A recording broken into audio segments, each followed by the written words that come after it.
But are the people that have lost a child or a loved one to this disease, are they more apt to agree with total harm reduction than others? Because they lost their child, and would their child have really used those harm reduction techniques? Don't Hide the Scars, a weekly podcast focused on addiction and recovery, created by the nonprofit PAIN, Parents and Addicts in Need, and founded by Flindt Andersen. This is the Don't Hide the Scars podcast. I'm Jason LaChance, of course, here with founder, Parents and Addicts in Need, Flindt Andersen. Good sir. Hello, Jason. How are you? I'm good. We've decided we want to do just a one-on-one, you and I, because we've had so many great guests just since April 1st, since I've started. Right. I think 27 episodes now. And thank you, everyone, for listening. Of course, Apple Podcasts, Spotify. You can get it on YouTube now. Subscribe. Please share with others. But we've had some interesting conversations recently about harm reduction. Yeah. And our last guest, an amazing woman, Erin Carr. But we had some differing opinions with her on harm reduction, and we're not, our perspective we're going to share isn't anything bagging on her perspective, but we wanted to talk about ours, especially you and I are both proponents for abstinence. Right.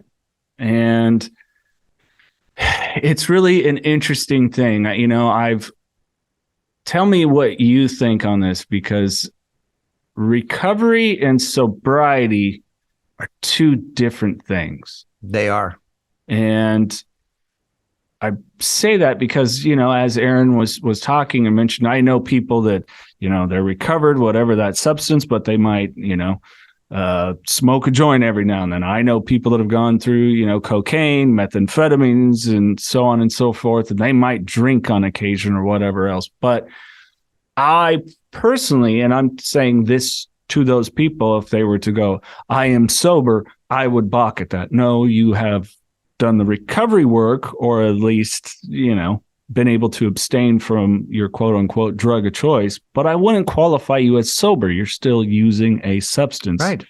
Right. Well, look, I use this story a lot. So I'm a recovering opiate addict. Right. So let's say I've got 6 months of sobriety, even a year.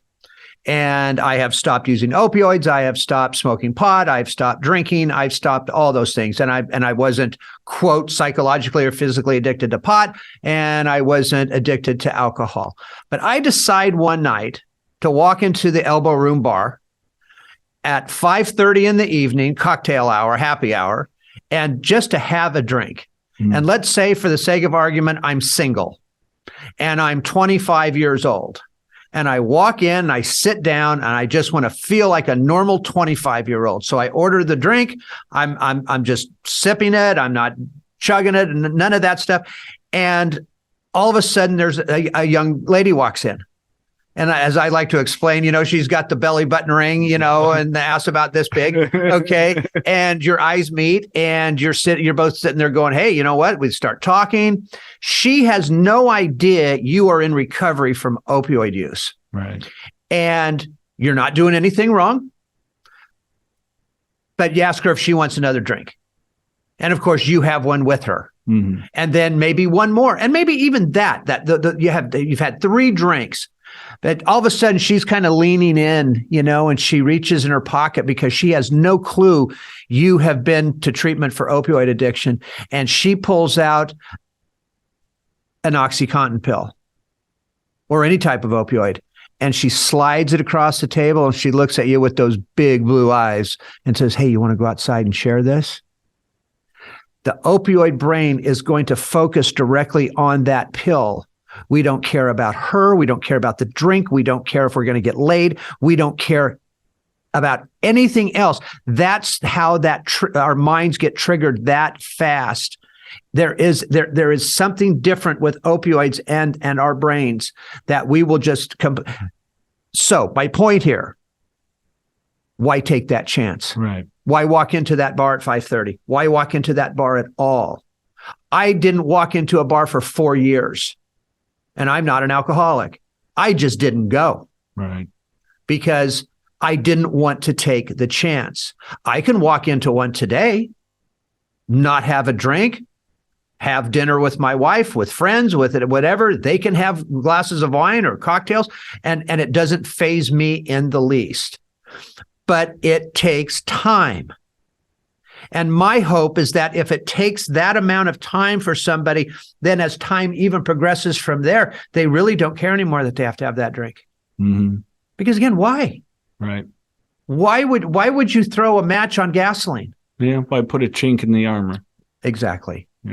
Exactly. Especially if we're doing everything we can to protect ourselves. And I get, with harm reduction, the idea is to, we need to meet people where they're at. Of course.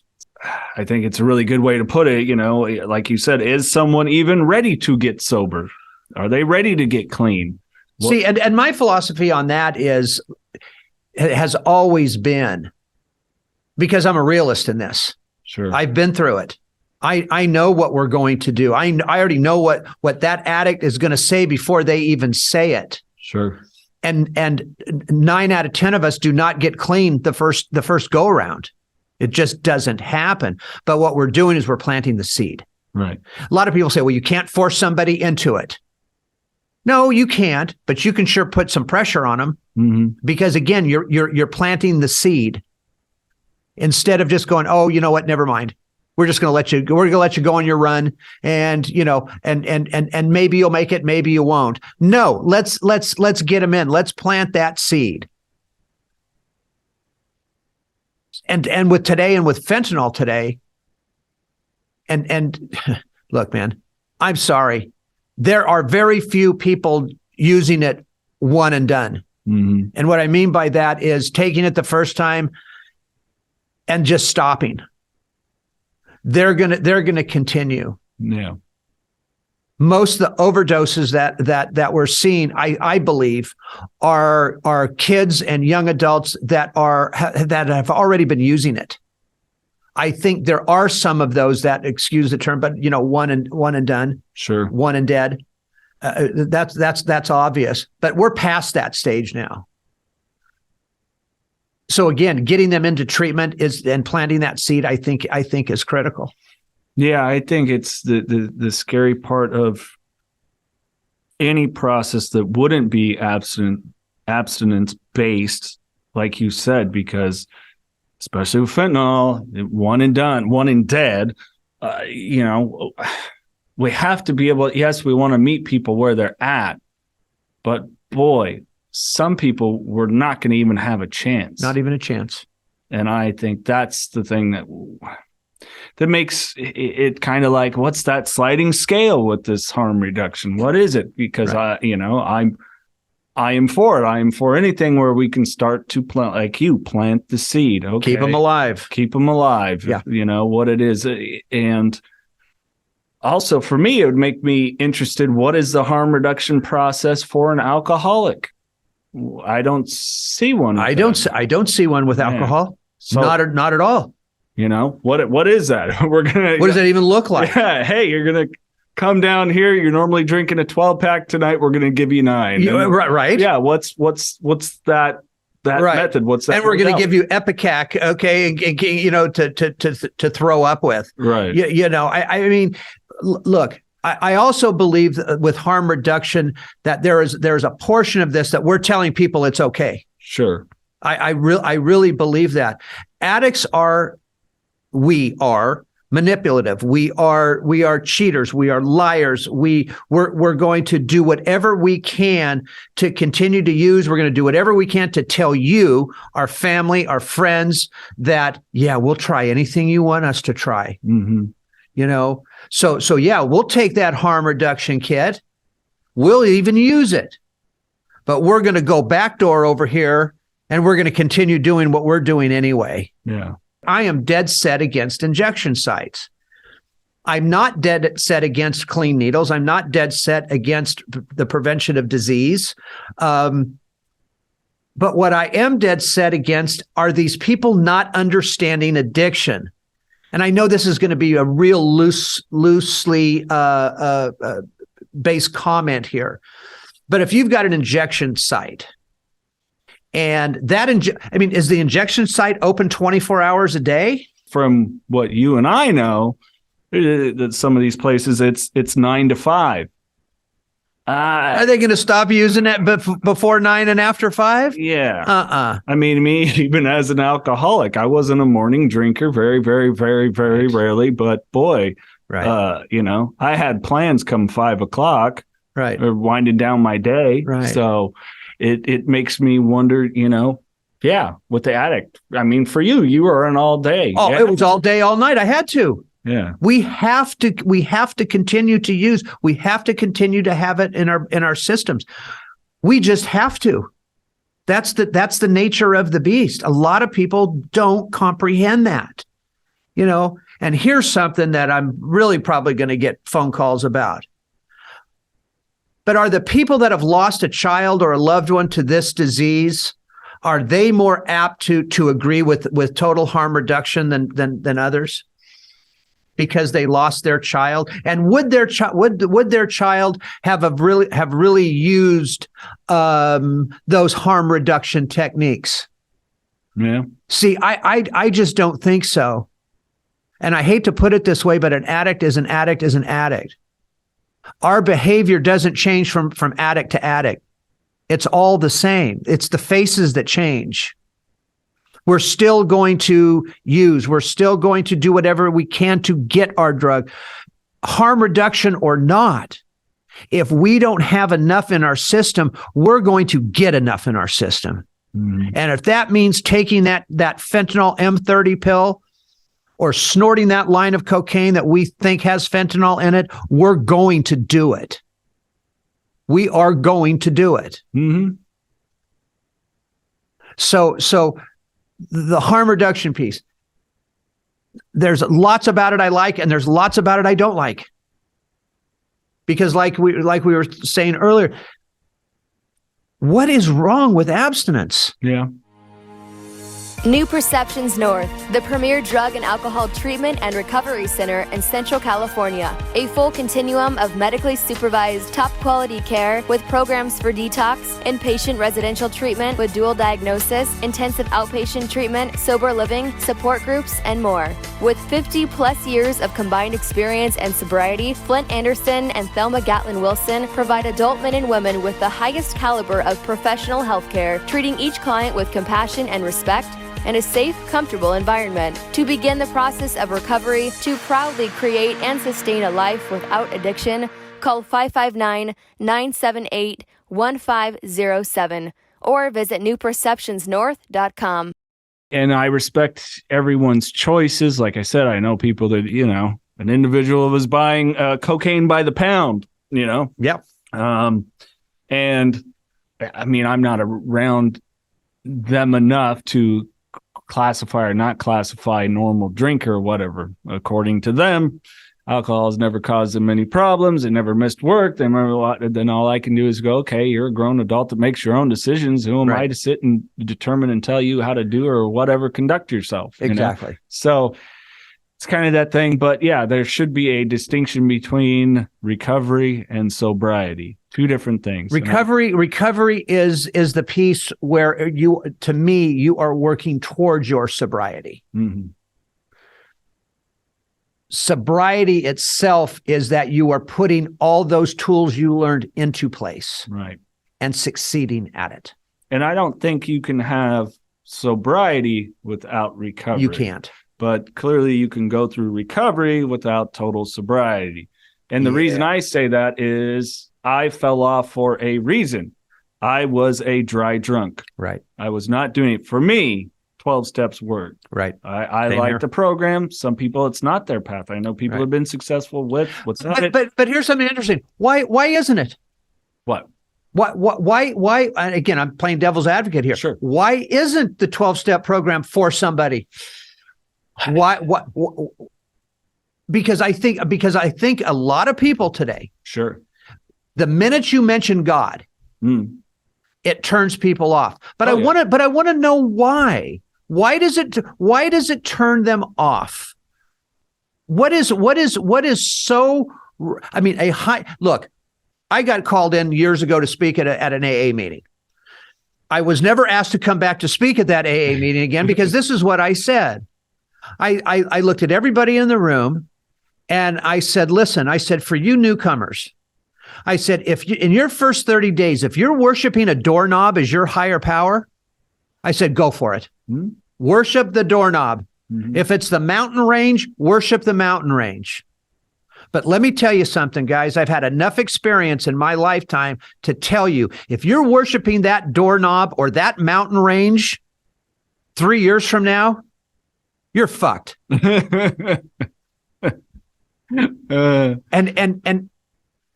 And look, people are going to go, they're going to look at me and go, oh man, he's old school. Okay. Right. And I've been called that. He's old school. Let me tell you something. Old school works. Sure. Okay. Old school works. The other programs work as well. I've seen it. I've seen Refuge Recovery. I mean, I think Refuge Recovery is a wonderful program, right? It's not for me, but you want to know something? I've been to every one of these different recovery meetings. I did. I went out and I physically went to them. Do you know that every single one of those things has the 12-step theme to it? The principles are there. The principles are there. Right. They're all there in all these other groups.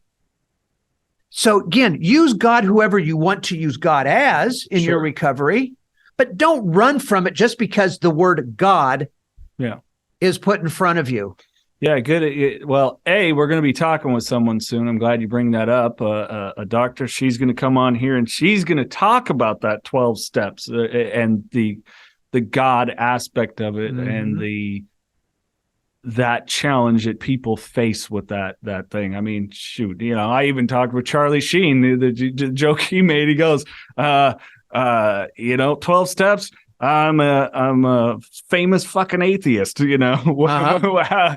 Here's some challenges. Another friend of mine, gentleman, Sonny Mayo, does amazing work with Rock to Recovery. For him, he was working with a sponsor and that was his toughest thing. Right. He kind of went, it's not that. And it's not that. And then he had a dog of his that was really sick. And his sponsor went, you want to know where your God is? It's in the love for your dog. Yeah. And it wasn't the dog itself. Right. It was the love that he felt for that. And he went, oh, wow. So it's funny. He'll even spell God sometimes in a text message, G-O-D. And I know what he means by it because he's reminded me that I found that presence where I did, when this creature that I loved that was looking for me to be there for, was at its end. Sure. And so, it's kind of, I'm with you on that. If it's still it's got to evolve past the doorknob. It's got to evolve past strictly the mountain. It does. Yeah, it does. But so let me add another piece to that now. I have never, ever seen God pull his I Dream of Jeannie move out and just automatically take away someone's addiction. Mm-hmm. Ever. Because in my opinion, God didn't give us the addiction. No, I'd agree. We put this crap in our bodies and it has to come out somehow. Right. The physical part of it. This shit that we stick in our bodies, whether we're snorting it, smoking it, injecting it, putting it up our ass, whatever the case may be, has to come out. And I believe that my higher power, who I choose to call God, said, hey, buddy, I still love you. Always will. I'm going to be here for you, but I didn't put it in you. Mm-hmm. You did. So I'm not going to forsake you here. But guess what? It's got to come out.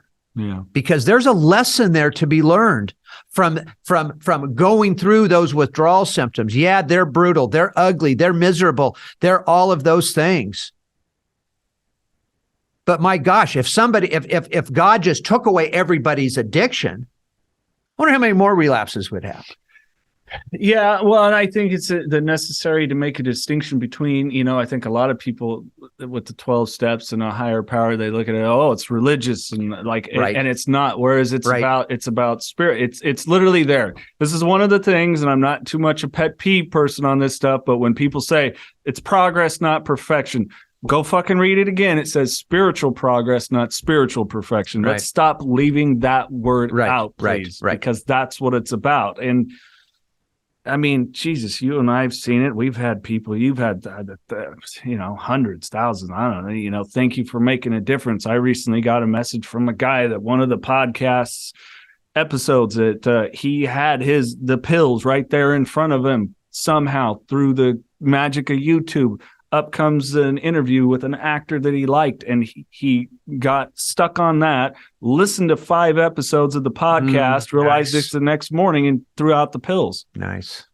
So it's kind of like get chills with that one, because it's what it talks about of being of service and those great things that we get. And we don't always get that affirmation. I don't need that affirmation. You don't need it. Nobody does. Right. But it's something about when you start doing that, as it says, as it's laid out with spiritual, progress, that these things start to just unfold. And then that moment is when you start to feel a sense of a higher power, God, he, she, it, whatever you want it to be. Right. You're like, this is what it's like. Yes, this is the gift that you get given of it. And speaking of being of service, okay. Okay. Erin writes her book on Matthew Perry, or her article on Matthew Perry, right? And excellent article. Absolutely. But I look at a lot of these people that that are jumping the bandwagon. Okay. Whether it's the fentanyl crisis, addiction in general, money to be made at it, all the above. But it's starting to really irritate me, especially about celebrities and their them now wanting everybody to know that they went through this. Mm-hmm. God bless Matthew Perry, but let me tell you something. I look at his face. I saw him. I don't watch The View, by the way. I want to be the first person to say that. Yeah. But he was on there. Yeah, I can't handle it. He didn't look clean and sober to me. He looks like shit. If he's got sobriety time under his belt, because I don't think he's he might be going through some physical things. I don't know. But when you've got a guy it's about his book tour. Yeah, is what this is. It's about him selling his book. Sure. And the reason why I'm bringing this up, because we talk about being of service, and being of service can be something very small. It can be something large. It can be anything in the middle, right? Nobody's saying what everybody should do in this, but we all know what being of service means. That means talking to our guy out in the parking lot from time to time. That's being of service, right? Giving somebody a ride somewhere. That's being of service. Picking up the phone late at night when it's someone that's struggling. Yeah. Right. And we're not trying to say it in a pious way like we're better than anyone. We're not. We're just trying to help. Yeah. Exactly. But so when we called him, his agent, to come and speak at a dinner of ours, he wanted $80,000 to do that. Right. We're not asking him to do it for free. Right? You need to be paid for your money, for your job, whatever the case may be. But seriously, who can afford $80,000 to have Matthew Perry come in and speak about something that he should be at least charging a lot less, because he needs to be of service to this recovery community? If you're going to use the recovery community to spout your book, if you're going to use television, if you're going to use movies, if you're going to use all those platforms to talk about your recovery, then damn it, be in recovery. Yeah, be of service. Be of service. And I get, you have an agent, they're going to want to make their money and everything else. I get all of that aspect. And I, we don't know, is he hitting meetings? Is he sponsoring people? Is he whatever? But I get your point of like, okay, if you are really using all these platforms and all these things to sell your book and that addiction thing and the salacious part of $9 million, right? you better be protecting on the other side, because otherwise we're going to read about your relapse. You bet. You bet. And there's other celebrities out there doing the same thing. Right. You even mentioned Rob Lowe. Sure. You know, as much as I like to watch Rob Lowe on the screen, right, and read about his sayings and everything he's doing about recovery, I don't think he's being of service anywhere. Yeah, I don't know. I don't know. I mean, it's, and again, I want everybody to understand this. This is you and I just talking here, okay, and getting some of this stuff out that doesn't get talked about. Yeah. Out in the world very much, because there's so many people these days that are on this bandwagon for whatever their self-serving reasons are, but nobody's been in the trenches. Yeah. I mean, I can't tell you how many people have jumped on this thing, but they're not taking phone calls at 3:00 in the morning. Talk about not being of service. This isn't an 8 to 5 job. This is 8 a.m. to 8 p.m. Sure. And all around the clock, 365 days a year. Yeah. And I guess I'm just getting a little bit tired of it. Mm-hmm. I'm getting a little bit tired of those that are claiming to be all these wonderful things in recovery, and they're simply not. Yeah. It's upsetting is what it is. It gives treatment centers a bad name. It gives us that even are in this, it doesn't give us necessarily a bad name, but I think it puts some doubt. It does. For others. It does. And it's unfortunate, because I know people, for example, and I'll even throw out his name, Nikki Sixx, who, I have confirmation from people I know in the rock world that, hey, he's a part of one out there on tour of holding meetings for people that are also in recovery when they're part of these festivals and things like that, to make sure to connect with the other people that are also, so. And I know there's numerous others. I know there's many others. Right. But yeah, it's kind of, I get the thorn in the side about it. I really do. I mean, even Tim Ryan talked about it. Sure. Well, because he's really in it. Go back and listen to that. Go listen to our episode with Tim Ryan. Yeah, I mean, he's in it. His wife Jennifer Jimenez, which hopefully we'll be speaking to down the line. I mean, celebrity rehab, celebrity sober house. Right. Been in Hollywood and the movie Blow. I mean, literally was friends with George Jung after all of his stuff. Right. But they're in the midst of it, and they do see the people that are coming and not, and it's that celebrity thing. Are we using this just to sell books, or are we using it to do some good? Yeah. Again, I hate to kind of go back and tell them, but okay, Nikki Sixx, with all of his books, there was an initiative behind him that was a charitable thing, right? Along with not only for rehab, but runaway youth and things like that. So it was a money where the mouth is, to a certain extent. Absolutely. And I have no problem with you selling 100 million copies of your book. I don't either. But it's kind of like, what are you kind of doing? What are you kind of doing with it? Yeah. I mean, the other gentleman that I work for, Carlos Vieira, his book, he bought every copy of the book and then donates the money to the foundation that is keeping kids off the streets, out of gangs, helping families with children with autism, helping families that struggle with mental health issues. Right. So it's kind of, there is some ways to put your money where your mouth is. Absolutely. I don't care how busy you are. You can find the way, Nikki Sixx, big touring artist, Carlos, a business of thousands and thousands of employees, but that's the way that they could go about and do it. Right. Just as simple as, hey, it might be you get there to your meeting a little bit early and you're the one that puts the coffee on. Yeah. There are ways. There are ways. Yeah. You bet. I was with a group of guys just a few years back, and it was kind of a men's group that we met with, and we went camping, or not camping. We stayed at a friend of mine who has a a couple pieces of property in Paso Robles. And so we were all kind of sitting around the campfire one night. Actually, Ronald Reagan used to show up at this place in his heyday. It was a working cattle ranch. Oh, yeah, it was pretty cool. And so we're all kind of talking about, as men, what we can do in our communities to help and blah, blah, blah. And everybody kind of knew they know what I do.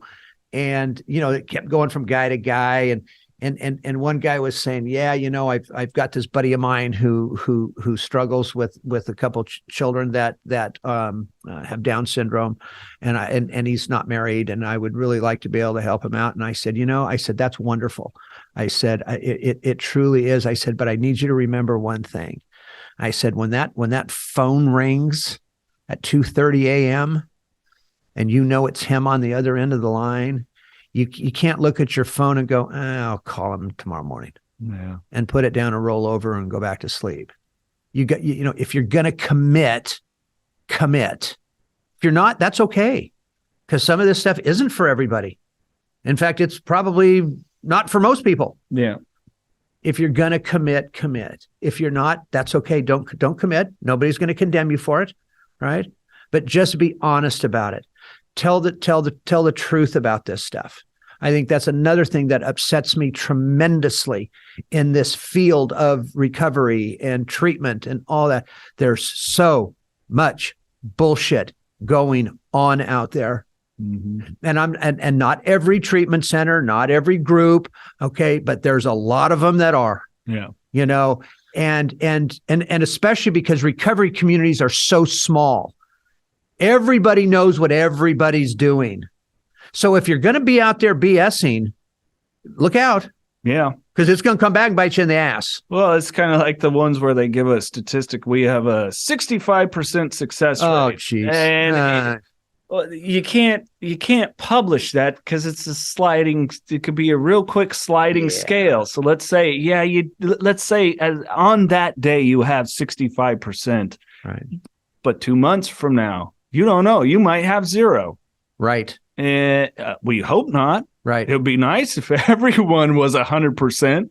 Of course it would. Then it would show that we've got this thing down and we totally understand addiction. And guess what, ladies and gentlemen? We've found a cure. Right. We ain't found a damn cure. Because if I found a cure, I'd be on an island somewhere, okay, with my own private golf course, right? I mean, because that's how big it would be. Sure, because it would just be eradicated. We wouldn't have to be of service. We wouldn't have to be of service for anything. Yeah, not in this area at least. Right. Oh, it's like that old commercial with Passages Malibu. I used to be a drug addict, but I'm not anymore. And we've got a 99% success rate. Right. Well, then my question is, why don't you have 100? Yeah. If you've got 99, why don't you have 100? Yeah. So you don't have 99. You don't have 89, 79, 69. There is no cure here. Yeah. But people buy into that crap. Right. Because people they can suck that individual in because these families are in such chaos, they're in such a mess. They want to save their child as much as they can, and they're going to do anything at first. Mm-hmm. At first, they're going to do anything to save to save their kid. And there's people out there that are going to exploit that. And they're all over the place. You bet. And they do. You bet. Got to do your homework. It's like Tim Ryan said, he goes, you got to love Tim. Are you fucking kidding me? Okay. He says, I'm working 110 hours a week and I'm making $140,000 a year. Yeah. And he's right. Yeah. Those of us that have been in this a while that are doing this, we have to make money. We have to live. We have to keep our doors open, have to keep our lights on, have to pay our employees, have to do all that. But nobody's getting rich here. Yeah. Because we care. Yeah. So there's so much to talk about in this entire recovery community that obviously we're not going to get it done in one podcast. Yeah. Or maybe not 20. I don't know. But yeah, there will always be something new to converse about again. As far as I know, nobody's dropped a cure. No, nobody's dropped a cure.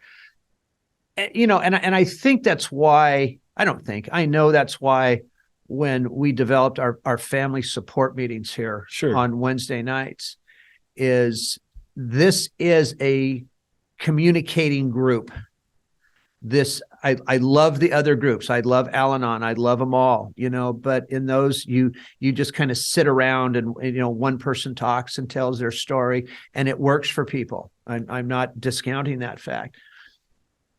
But if you're going to want, if we really want to get to the issues here, because nobody has all the answers to this, we crosstalk, we throw it out there, we give suggestions, we do it because I've always felt if we can all come together and view and give our opinions and give our views on all of this, maybe we can come up with just that one little thing that might make a difference somewhere else and with somebody else.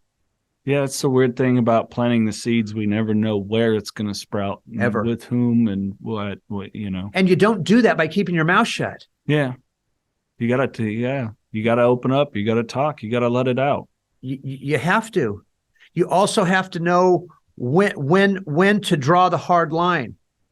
You have to know when to make those decisions on when to let go, when to hold on, when to pull the trigger, so to speak. Sure. And I think there's too many people out there, as you and I have both stated so eloquently. This isn't about rainbows, butterflies, and unicorns. Yeah.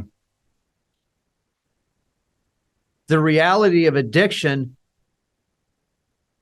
is so almost disgusting. Mm-hmm. That you don't fix things with what I just mentioned. Yeah. Well, you literally think about the addict, at least just, okay, I'll think about myself. I literally went for a chemical that is poison to alter my mood. I went for content that was also poison for my mind. It was literally just, it was a slow path to death. And I don't was it you that said a death by 1,000 cuts? No, it wasn't me. It might have been Brock. But it is. It's a slow bleed. I'm seeing it with a family member that they might have just completely destroyed their liver to this point, and now they want to acknowledge. Well, it might just be too late. It just might. It just might. And for as long term as this has been a good, I'd say 45 years of alcoholism. I communicated this to my mom. Well, they better do the work, because this one isn't going to be as easy as I just want to stop.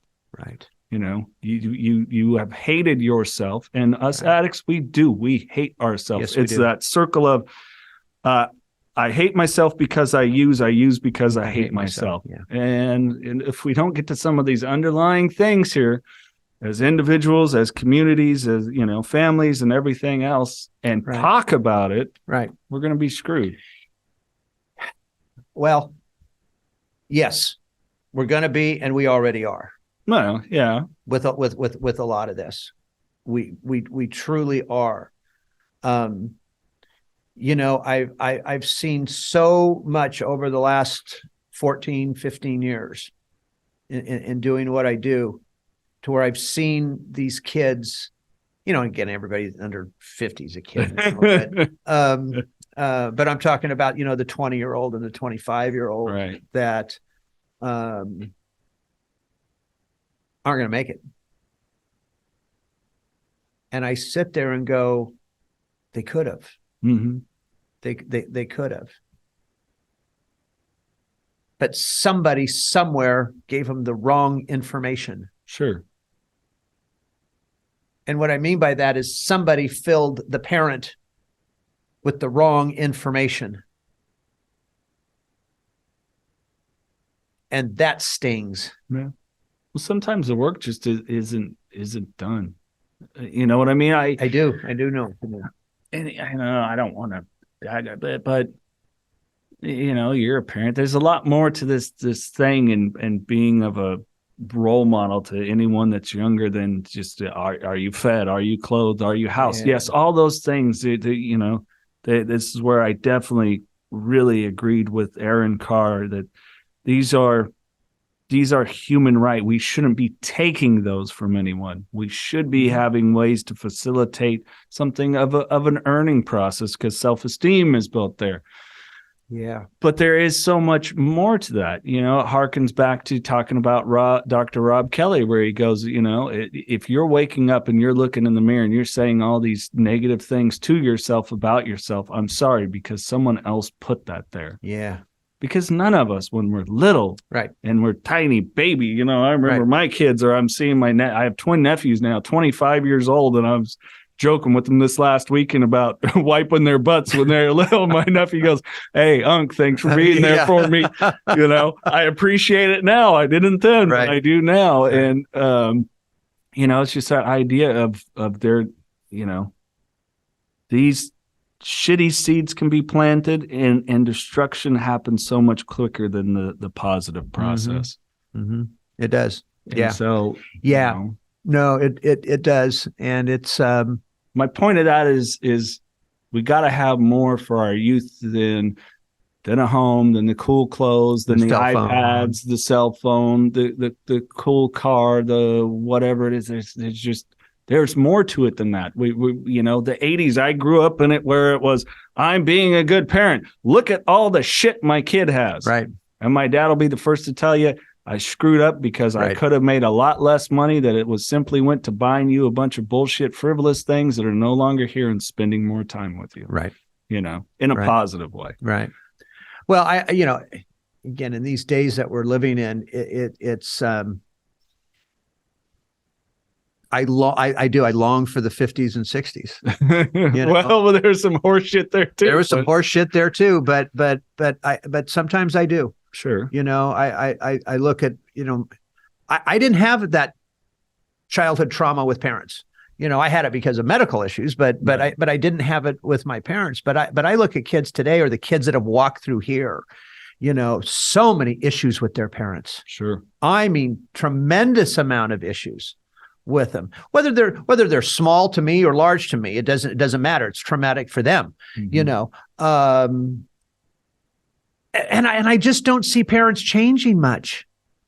I think that's the other side of this thing. I just, at least in what I do, I'm not saying that's everybody's not doing, but I'm not seeing a lot of parental changes here with their kids. Every kid that I've seen over the last 10 years in particular, like I said earlier, it's all the same stuff. It's just the faces that have changed. Sure. It's the same pressure. It's the same. It's the same. My dad does this. My mom doesn't do this. Da da da da. Back and forth. Back and forth. It's the same stuff. Yeah. And these kids know that they can get away with murder today. Yeah, we've definitely gotten to a point where, what? Not my kid. It used to take a village. Now we get upset at the village. Mm-hmm. Susie's acting a fool, Johnny's acting a fool, whatever it is. Oh, how dare you? Not my kid. Well, right. It used to be, wow, Pam, really? Thank you so much for letting me know. Johnny, why were you doing this? Right. We're going to have a talk about this. Right. You could do that. And now we've just kind of all gone into our own little bubble, and we just kind of, peek on everybody like this voyeur type thing, and the internet doesn't help it. It doesn't help, right? Because moms and dads are on the internet. Sure, moms and dads are on their phones and their iPads and their this and their that. They're not, and it almost seems like it's what the parent wants the kid to do. Mm-hmm. A lot of times. Yeah. I was listening to a really good podcast. Me, I'm a big Formula One fan, and they had Sebastian Vettel on, who's retiring, and he was talking about that. Well, I want to be home with my kids. I got 3 of them now. And the guy asked him, "Oh, well, do you want them to go into racing?" He goes, "I guess if they want to." He goes, I don't even, if they equated almost like if they want to paint seashells, but as long as they're happy with life and happy with themselves. He goes, it's not my job to tell them where to find their purpose. I'm not, as a parent, I'm not here for that. I'm here to help them with tools to be able to navigate this world, their thoughts, their emotions. Mm-hmm. And hopefully, because I've made a good income, if they need to explore something educationally or experience wise that is about towards a purposeful future, then, hey, I did my job. Sure. If they want to go racing, okay, we'll go racing. Right. And it's kind of, that thing, like you've talked about, the pressure of the kid to be the best first baseman at Clovis West. The kid can't stand baseball. And he's got an 80 batting average. Exactly. Like, or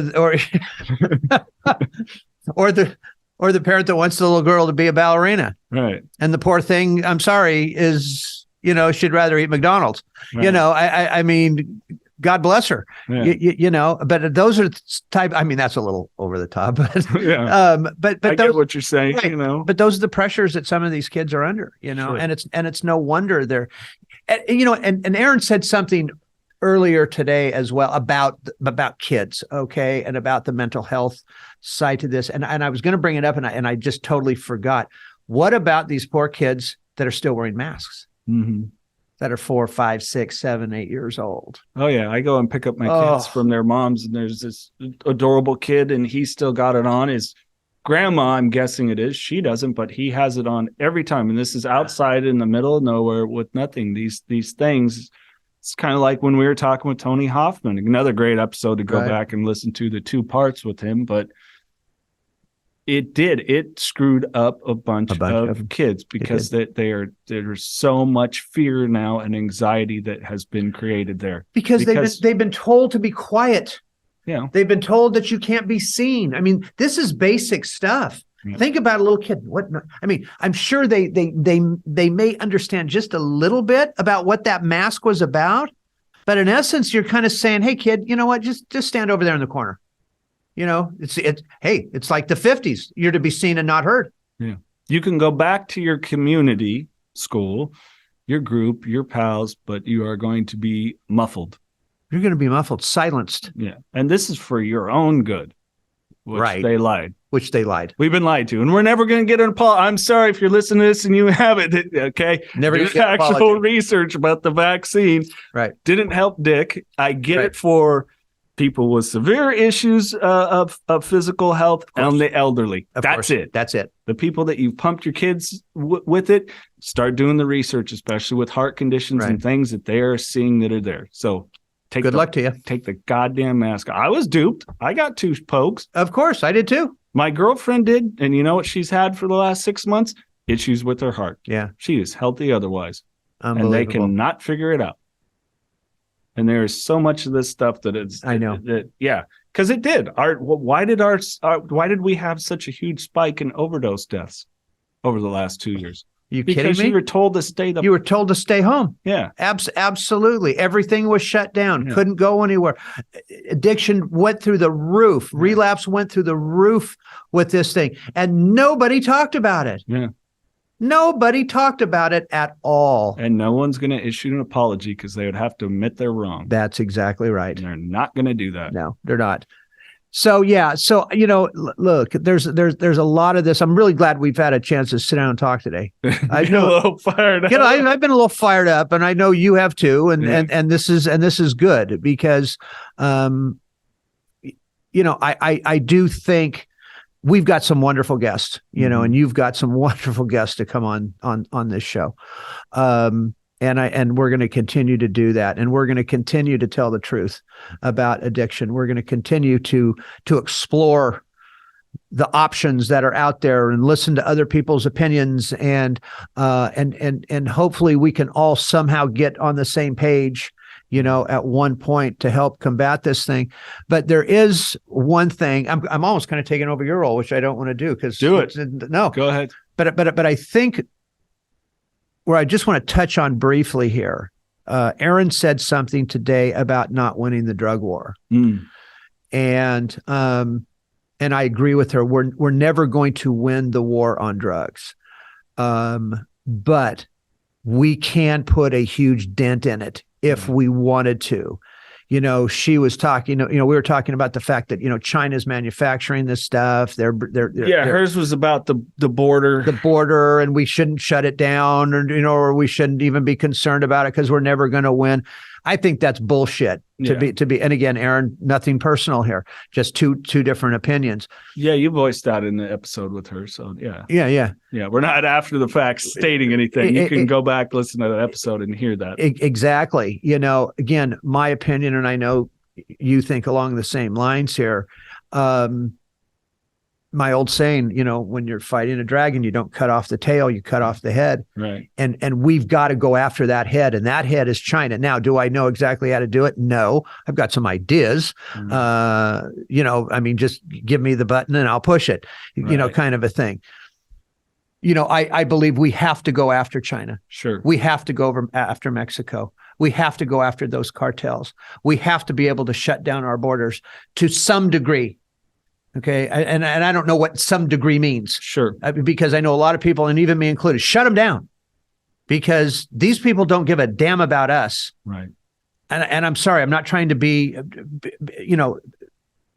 insensitive to this, but we shouldn't care about them at this point.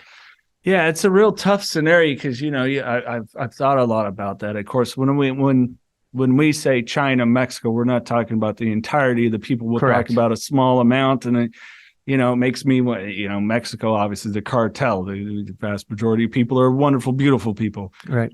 But it is those that don't care about death, let alone our death. Like so many people are comfortable with stuff as long as it's away from them. Sure, but think about this: the cartels in Mexico, they don't care about their own people. No, they've proven they're killing their own citizens for not even bringing drugs over the border for them. Everyone that is in that game is in it for the almighty dollar, and that's period. Everybody's expendable. And the weird thing about it too, you even think about a lot of the history or even fiction that surrounds it, is even the figureheads are expendable. This is just a deadly thing that wants to live and go, and it will, You talk about, let's take a fictitious cartel leader.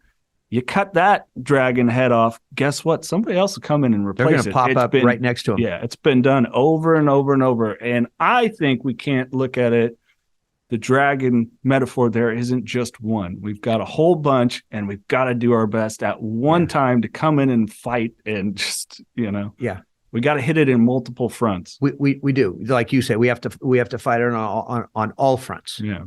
We have to, because if not, this is it's not even a slow death anymore. To me, this is speeding up. Mm-hmm. We're look, our DEA, our law enforcement guys. I mean, they're busting people. 2 million pills here, 2 million pills there. We know that's a drop in the bucket. Yeah. But just think about that number, 2 million. Mm-hmm. 2 million pills. Again, I don't know exactly what the numbers are, but I'm assuming 2 million pills can cause 10 million deaths if you quarter it. Sure. Right? Because we don't know how much fentanyl is laced on this stuff. This is mass murder that China and Mexico are performing here. Yeah. It's mass murder. It's nothing less than that. How do we let that go? And I know this is a weird analogy, and people are going to go, "Holy shit!" Okay, Flint's off his rocker today. Yeah, he's off his rocker today. We knew what Hitler was doing in 1939, and we didn't stop him. Yeah, we knew exactly what that asshole was doing, and look at the aftermath from that. Yeah, the millions of people that were slaughtered, killed, beaten, lost everything. I mean, so many different races of people. What's different? Yeah. What is different about this? There was Hitler, who was the head guy. He's the dragon head, but you had Goering and you had all these other guys that were underneath him that were ready to take his place at any time too. Yeah. And that's what you're talking about. There's always somebody to take that. We don't even know who the leader of the cartels are. Right. Well, we do, but you know what I'm saying. But there's always the underlings that are ready to come up and take him. So again, you don't start by cutting off that tail. You go in and you cut off everybody's head. Yeah. Because that's the only way we're going to get out of this thing, in my opinion. Yeah, give you a fun comic book analogy. That's where Hydra came from. Captain America's nemesis. Yeah. The saying is, cut off one head, 2 more grow back in its place. Right. And I think that other dragon head, what Erin and I agree with her, what she was touching on was how I got her perspective because I edited it, so I got to go back and listen to it, and kind of a couple of times, and I go, oh, what I was able to extrapolate, or at least what it made me think, was almost we could make the drug dealer obsolete if we were doing the right kind of work that made it to where no individual here, so to speak, ever thought of using a substance as a solution to the problem. Mm-hmm. Mm-hmm. And that's kind of what I took away from it at the end. And that's why I think if you could, but how can we magically just go, hey, beautiful people, you don't have to feel this. Ain't going to happen. Yeah. It's not going to happen. Yeah. In a blanket swipe. There is no pixie dust of it. It's never going to happen. So I got to go back to, unless you understand addiction, right, and all that word entails, with all the behaviors and all the this and all the that's, okay, none of this stuff is going to work. Sure.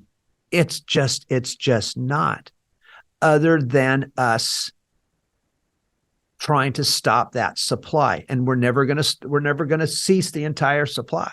Sure. But we can, like I said, we can make a dent in it. And what's pissing me off is we're not even trying. Yeah. Well, I think no different than we can sit and try to, educate parents, youth, everyone, but there's just going to be people that resist and say, Always. I don't need any help. Right. We could take away all the accounted for types of trauma. If we could eliminate, rape, molestation, incest, violence towards, parents or whoever that beats children, right. The demeaning language. If we can't account for mom that's coming home from work and it's rainy and car accident. Correct. She's gone. Right. So there's still, it's like the trauma component's going to be there. How and what do we do with it? But we have to encourage people, no matter what, much like you do with the Wednesday night. I know it's uncomfortable to talk, but it's going to be a lot more uncomfortable living that life that's going to eat you up inside, even if you're not using. Yeah. And I agree. But there's something else I want to say, because you mentioned mom getting in the car accident, it's raining, she dies. I've always said this: car accident, cancer, act of God, somebody dies. It's tragic. Suicide, overdose, beyond tragic. The human condition, I believe, can, as tragic as the first set of deaths are, the car accident, the cancer, the act of God, I think people can deal with that, even though it's traumatic. They can deal with that better than the suicide or the overdose, because that's almost to where you can't understand that. Right. The other, sometimes you can't understand it either. But because I think we're human beings, that is, I'm not saying it's easy, and it's certainly not acceptable, but it's almost bearable, maybe, to where the overdose or the suicide because somebody was trafficked, is not. It's not acceptable. It's not bearable. It's not any of those things. It's disgusting. It's ugly. It's vile. It's evil, and that is, when I look at these parents that have lost kids, they're dealing with that evil side over here, as opposed to, oh God, he got cancer. Yeah, the tragedy of life, as opposed to those that are literally there to do just right, malicious, right, demeaning, right, whatever it is. Hitler evil. Yeah. Okay, that's what China and Mexico and the cartels and the evilness of those people, that's what they are doing. Yeah. And I don't think anybody's looking at it in those terms. I really don't. I don't think our government's looking at it. I don't think anybody's looking at it. And that and being, and having explained that way. I've never heard anybody explain it that way. But that's what that is.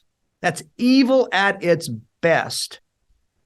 And you just can't get up in front of a microphone or on a podium and go, well, the Chinese are evil people. This is what they are doing. No, You've got to be passionate about it. You almost have to be animated about it, because that's how something needs to be explained to our society today. You have to have that deep passion to go after it. And we don't have enough people in politics with the passion to go after anything. Yeah. Those limp dicks. Okay. Yeah. I mean, you might have to edit that one. No, call whoever, there's a good amount. Yeah. Yeah. We're not blanket stating anyone when we speak in generalities. Just everybody. Yeah. Well, it's like I said, like when you say China, we don't mean every little individual. We're talking about the people that are there that are producing this, whether or not their government or whatever, is or isn't putting a stop. I don't know their policies. Right. But it's disheartening. Yeah, it is. But you have to get up and fight for something you believe in. Right. I don't think there's enough of that today. Yeah. To be honest with you. And I'm not saying everybody needs to pick this fight. No. You know what I'm saying? No, but not everybody has to join in this fight. But when you're in when we're in a battle that everybody can be affected by it, not saying everybody is going to be affected by it, but everybody certainly can be affected by it. Mm-hmm. Well, now you're talking a whole nother ballgame. Yeah. Because this could affect every single American citizen out there today. I don't care if you live, in a maple eating neighborhood in Maine, okay, or if you live in Santa Monica Pier, from coast to coast, east to west, north to south, everybody in this country, including the rest of the world now, can be affected by this. Mm-hmm.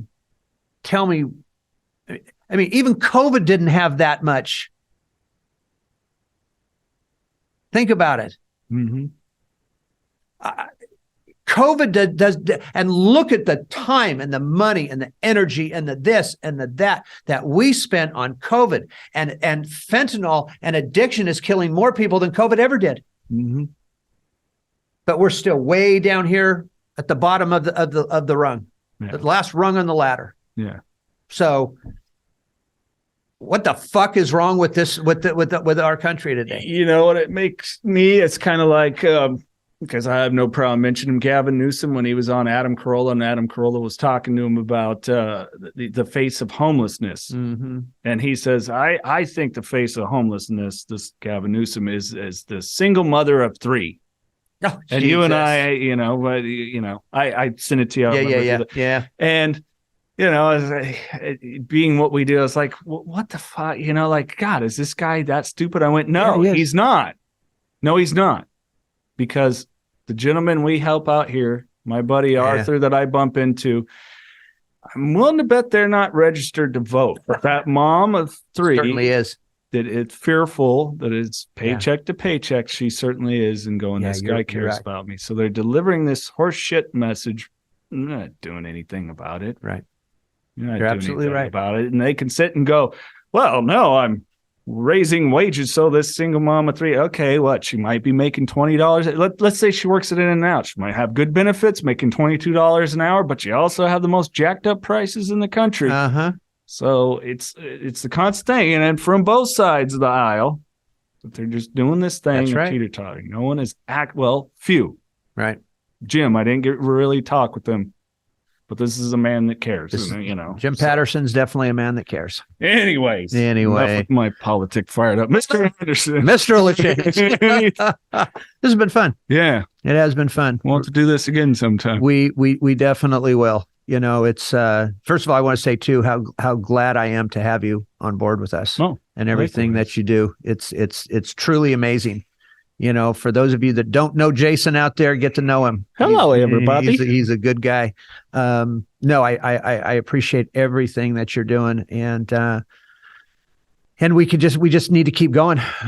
We just need to keep making more noise, and hopefully we will. And look, not everybody has to agree with us, and we don't have to agree with everybody else. But that's always been my philosophy. If we can all just throw something out there in the middle, see what sticks, maybe we can come up with some answers that are going to help. Our society today, because right now we're in trouble. Yeah, but our goal isn't to be right or righteous, because that can ruin many of things, but these are our perspectives, and and almost just our top of mind, letting it fly as is, that we might go back and go, that's not exactly how I see it, but we want to put it out, and hopefully it'll help just engage conversation, because it's we are two individuals that are willing to converse, whether you agree, disagree.